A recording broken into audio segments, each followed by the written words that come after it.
Цусд сувг үзүүлж бай.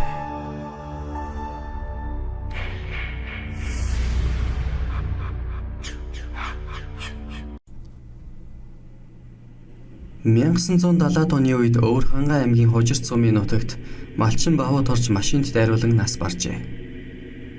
Гэвч түүнийг дайрсан жолооч баригдсангүй.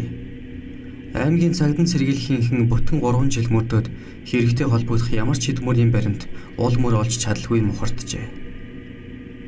Ингээд уг хэргийг шалгахаар Улаанбаатараас эрүүгийн хэргийг эрдэнэ сурвалжлах хэлтсийн ахлах төлөөлөгч Дашт Цэрэн очсон байна.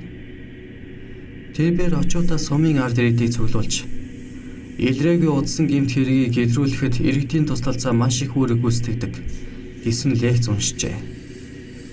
Тэр лекцээ уншиж дуусмагц ер нь хөдөлмөрчид малчид маш соргог байдаг. Жишээлхэд танаа энд 3 жилийн өмнө малчин бавууд орж машины ослоор нас барсан. Түүнийг дайрсан жолоочийн талаар бидэнд бүрэн мэдээлэл ирсэн. Бид одоо зарим мэдээлэл өгсөн хүмүүстэй дахин уулзаж ярилцаад маргаашнаас гэмт хэрэгтнийг баривчилж та бүхний дунд шившигт хэргийг нь шүүж зохих ялыг нь оногдуулна гэж ярьжээ. Гэвч үнэн хэрэгтээ түүнд ямар ч мэдээлэл байхгүй байж л дээ. Учир нь мань нэр уг хэрэгт холбогдолтой хүнийг мэдэж байгаа хүн сумын ард иргэдийн дунд байгаа гэж бодсон байна.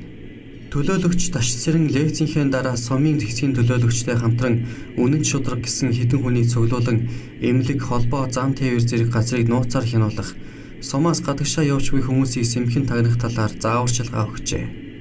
Гэтэл тэр шөнийн 02 цагийн үед тус сумын малчин дорж давг гихчээр холбоон дээр ирж Улаанбаатар хот руу уцаар ярих захиалга өгсөн байна. Төдөлгүй тэр хэн нэгэнтэй уцаар ярьжээ.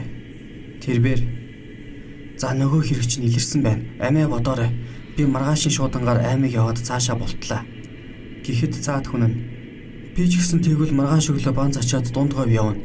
Тэгээд дунд говьд хэрэгээ хайчгаад цаашаа алга болъё" гэжээ. Үүнийг мэдсэн төлөөлөгч Дашт Цэрэн Улаанбаатар болон Өвөрхангай аймгийн цагдан сэргийлэхтэй уцаар холбогджээ.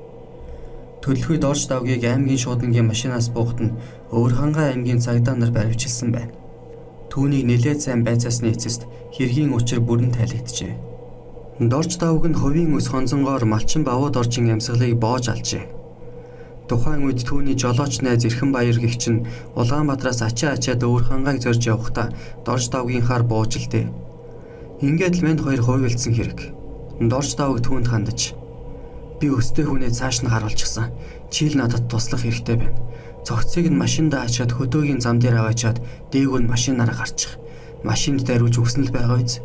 Чи баригдана гэж байхгүй. Хөгшин чинь чамд өвлийн ч нийтчийг өгнө" гих зэрэгээр панаалж байгаад зөвшөөрүүлчихсэн байна. Ингээд Эрхэнбаяр дорж давг хоёр хоёулаа шоронгийн тав болсон байна.